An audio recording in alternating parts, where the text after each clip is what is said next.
வணக்கம் நேயர்களே. வெற்றி படிக்கட்டில் சந்திப்பதில் மட்டற்ற மகிழ்ச்சி.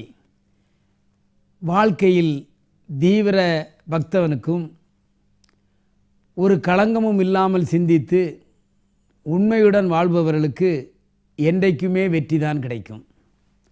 அதைத்தான் கவிஞர் சொல்வார், நெஞ்சில் ஒரு களங்கம் இல்லை, சொல்லில் ஒரு பொய்யும் இல்லை, களங்கமில்லா வாழ்க்கையிலே தோல்வியும் இல்லை என்ற வரிகள் நமக்கு ஞாபகத்தில் வருகிறது.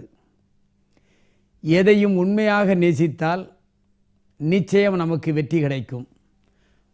புற தோற்றத்தை பார்த்து நாம் ஏமாறக்கூடாது. சிப்பிக்குள் தான் முத்து இருக்கிறது. கம்பராமாயணத்திலே ஒரு காட்சி,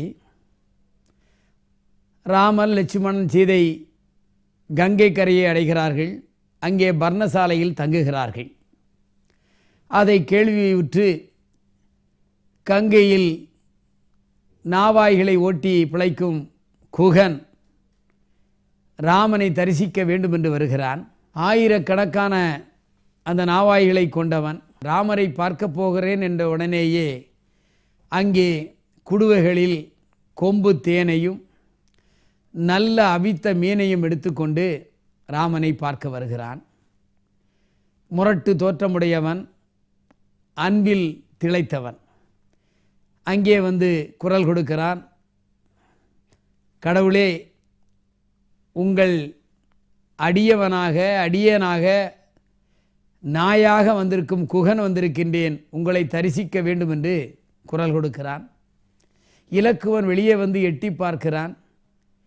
குகனை பார்த்து நீ யார் என்று சொன்ன உடனேயே, நான் ஆயிரக்கணக்கான நாவாய்களுக்கு சொந்தக்காரன், இந்த கங்கையிலே ஓடம் ஓட்டி பிழைக்கின்றவன், நான் ராமபக்தன், அவர்களை பார்க்க வேண்டும் என்று சொன்ன உடனேயே லட்சுமணன் ராமரிடம் போய் சொல்லுகிறார், கரடு முரடாக இருந்தாலும் உள்ளத்தால் அன்பாக பழகுகிறான், தாய் அன்போடு உங்களை பார்க்க வேண்டும் என்று எண்ணி வந்திருக்கின்றான், அவன் பெயர் குகன் என்று ராமரிடம் சொல்லுகிறார்.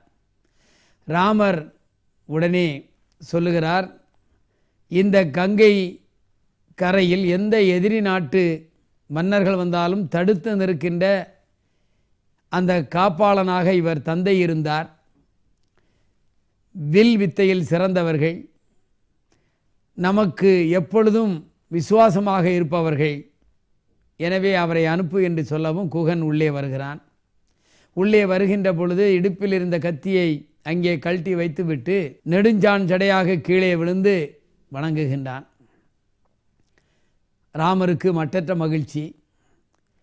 ராமரை பார்த்து குகன் சொல்லுகிறான், நான் உங்களை தரிசித்து விட்டேன், வாழ்நாளையில் பேறு பெற்று விட்டேன், என்னை நீங்கள் ஆசீர்வாதம் செய்யுங்கள், நாங்களெல்லாம் உங்களுக்கு இரவு முழுதும் இங்கே காவல் இருக்கின்றோம் என்று ராமனிடம் குகன் சொன்னான்.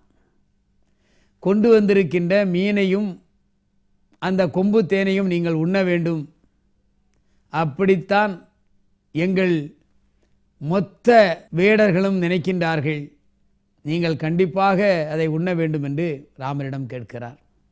பக்கத்திலே இருக்கின்ற ரிஷிகளை பார்த்து ராமர் சொல்லுகிறார், அன்போடு கொண்டு வந்த உணவு, அது எந்த உணவாக இருந்தாலும் நாம் ஏற்றுக்கொள்ள வேண்டும், அது மீனென்று எண்ணக்கூடாது என்று சொல்லி அதை உணவாக ஏற்றுக்கொள்ளுகிறார். அந்த குகனின் பாசத்தையும் செயல்பாடையும் பார்த்து ராமன் சொல்லுகிறார் குகனை பார்த்து, நாங்கள் 4 பேர் சகோதரர்கள், இனிமேல் குகனாகிய உன்னோடு சேர்ந்து நாங்கள் 5 ஆனோம் என்று ராமர் சொல்லுகிறார். ஒரு சாதாரண வேடர் குலத்தில் உள்ளவன் அந்த குகனை, அவன் செயல்பாடை அங்கே ராமன் மதித்து, எப்படி அங்கே சிவபெருமான் கண்ணில் இரத்தம் வருகிறது என்று சொன்னவுடனேயே கண்ணப்பர் தன் கண்ணை பிடுங்கி அதிலே வைப்பாரோ, அதை போலே ஒரு தூய உள்ளம் கொண்ட குகனை 5வது சகோதரனாக, 5 சகோதரர்களில் ஒருவனாக ராமர் ஏற்றுக்கொண்டார். அப்படித்தான் நீங்கள் வாழ்க்கையில் உள்ளன்போடு வாழ வேண்டும் என்று சொல்லி மீண்டும் உங்களை நாளை சந்திக்கின்றேன். நன்றி, வணக்கம்.